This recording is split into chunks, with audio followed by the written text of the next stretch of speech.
ఇది ఒక రెక్కలతో కూడిన ఏనుగు కథ. విస్తృతమైన అరణ్యంలో, హరిత భూములు మరియు తళతళలాడే నదులతో నిండిన ప్రదేశంలో ఒక చిన్న ఏనుగు పుట్టింది. కాని ఇది సాధారణమైన ఏనుగు కాదు. ఇది చిన్న, ఈకలతో కూడిన రెక్కలను తన వెనుక భాగంలో కలిగి ఉంది. మొత్తం ఏనుగు గుంపు ఆశ్చర్యంతో చుట్టూ చేరి మురిసిపోయింది. చిన్న ఏనుగు, పేరు చోటా ఏనుగు, పెరిగే కొద్దీ తన రెక్కలను ఉపయోగించాలని కోరుకున్నాడు. అతను ఉత్సాహంగా వాటిని అట్టే తిప్పాడు. కాని నేలను మాత్రమే దుమ్ముతో నింపగలిగాడు. అతని తల్లి మృదువుగా హత్తుకుని, ఒక క్షణం, నా బిడ్డా, ఒకరోజు నువ్వు ఆకాశంలో ఎగరతావు అని మధురంగా చెప్పింది. ఏనుగుల గుంపులో కొందరు చోటా ఏనుగు రెక్కలేమిటో నమ్మలేదు. ఏనుగులు ఎగరలేవు అని వారు సరదాగా నవ్వుకున్నారు. ఇది చోటా ఏనుగును బాధపరిచింది.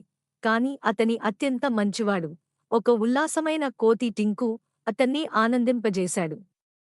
వారి మాటలను పట్టించుకోకు. పక్షులు ఎగరగలిగితే నువ్వూ ఎగరగలవు అని టింకు చిరునవ్వుతో అన్నాడు.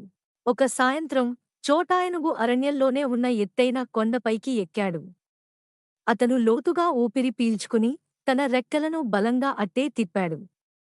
కొంత సమయం పాటు అతను తేలిపోయాడు. అతను ఎగురుతున్నాడు. కాని అకస్మాత్తుగా తన నియంత్రణ కోల్పోయి కింద ఉన్న ఆకుల మడుగులో పడిపోయాడు. ఒకరోజు అరణ్యంలో అగ్ని అంటుకుంది. జంతువులు భయంతో అన్ని దిశల్లో పరుగులు తీశాయి. ఒక చిన్న జింక మంటల మధ్య చిక్కుకుంది, భయంతో అరుస్తూ. చోటా ఏనుగు తన సమయం వచ్చిందని అర్థం చేసుకున్నాడు. ధైర్యంతో తన రెక్కలను ఇంతకన్నా బలంగా అట్టే తిప్పాడు. చోటా ఏనుగు గాల్లోకి ఎగిరాడు. అతని రెక్కలు మునుపెన్నడూ లేనంతగా బలంగా మారాయి.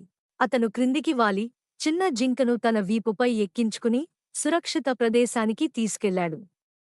జంతువులందరూ ఆనందంతో కేరింతలు కొట్టారు, మరియు ఏనుగులు చివరికి అతన్ని నమ్మాయి. నిజంగా ప్రత్యేకమైన వాడివి, చోటా ఏనుగు అని అతని తల్లి గర్వంగా చెప్పింది. అరణ్యం సంబరాల్లో మునిగిపోయింది. చోటా ఏనుగు ధైర్యాన్ని పండగలా జరుపుకుంది.